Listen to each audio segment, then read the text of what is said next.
Hello, my name is Ojeda, and in this video I'm going to show you a little bit about a plugin that I've been working on. So I have this idea to create a plugin that generates the views for a model in Xamarin Forms, because if you ever use Xamarin Forms in the past, you know that you have to create the views on XAML or write the code for each view. So that's really time consuming and I don't like that. And since I'm a CodeRush user, I use it every day for every project that I work on. So I asked one of the developer evangelists, Rory Becker, if he can help me with the idea, because I didn't have a starting point for this. I didn't know where to start. So I asked him, and he was really helpful. He took the time to create a sample project for me, a screencast, and a lot of stuff. So I really think that he's great, regarding his support and the work that he does with Developer Express. So thank you for all the help, Rory. So let me show you how it works. I think the code will talk for itself. So first let's update the Xamarin Forms from NuGet, because this code uses Xamarin Forms 1.4 and the one that I have installed is 1.3.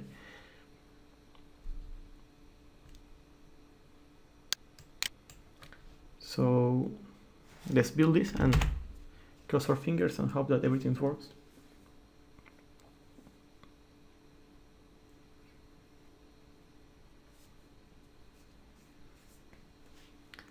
Okay, it does. So here I'm going to create a folder and it's going to call views.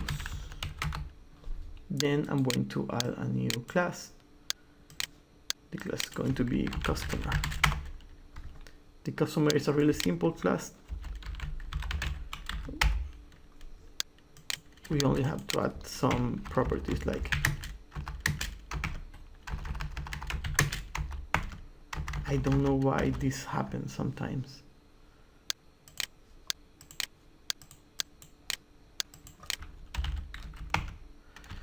Name, address is active, and I use the SAF shortcut for that. That should be PB for boolean is active, and then a date, last update. See, it's a really simple model. So what I'm going to do is I'm going to generate the views here. This create the edit view, the list view, and the list view cell. So let's go one by one. Let's go to the list view first. It's a really simple content page that contains a stack layout, a search bar, a list view, and an observable collection of customers. So it contains two constructors. One is empty and one requests a parameter that is an observable collection of customers, and set that as data source for the list control. So it wires the search event and the item tab. So in here I still have two little problems. So for this I need to add the type of cell that is going to view. And in here I have to pass the item that from the line that was tabbed. So here is item as customer, and that's it. So let's go to the cell. So in here, it's really simple. We only have labels, and we set the binding of each label to a field on the class. And then we put all the labels in a layout and use the layout as the view of the cell. Then let's go to the edit view.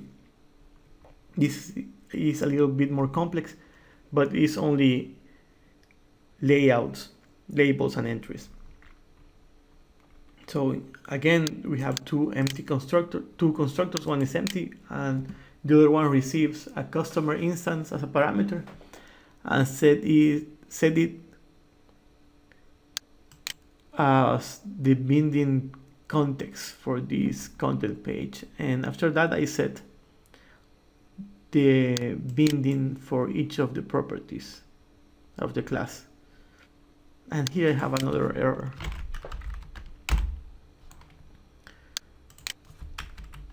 Here I have the same error.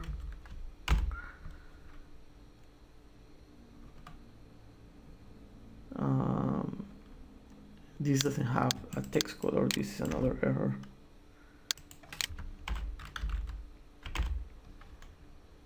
And this doesn't have a text color either.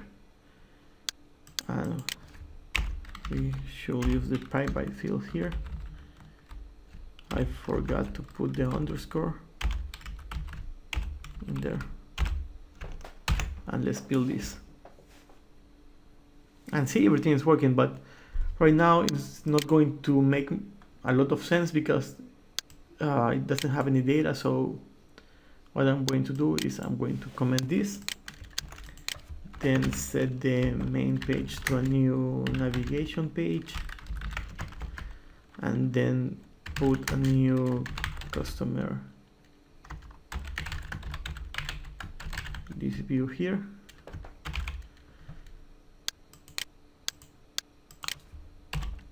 And still no data, so I have to create some data for it.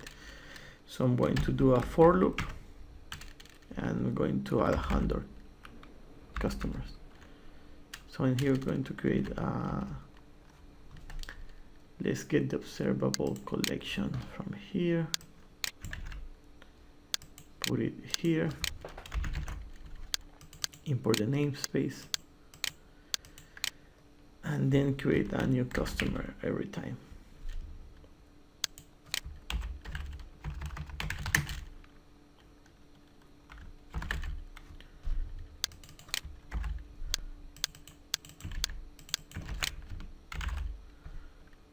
Collection of customer.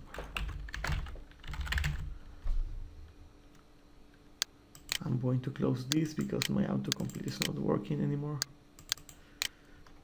So in here I'm going to create a new customer, and I'm going to set customer name. I'm going to put my name.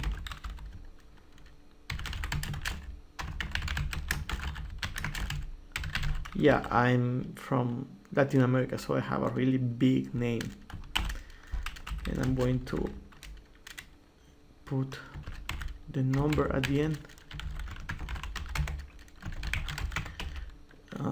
Is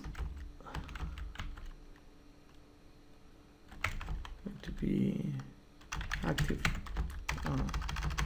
true, sorry. And the date, the last update, I'm going to put a new date. The year is going to be this year plus the I number. The month is going to be 5 as my birth date, and the day is going to be 16 as my birth date. So we have to put this here and add the customer to the collection. And then pass the collection to the view. And I think that's pretty much it. So let's see if the emulator is running. Yes, it is. So let's put the Android project as startup project. and run this. It's going to create 100 customers, and we should be able to see the list view and the edit view.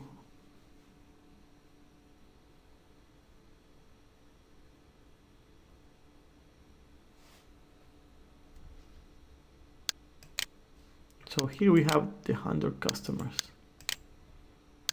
Let's go in here, and we have the number 48 and the 63 at the end of the year.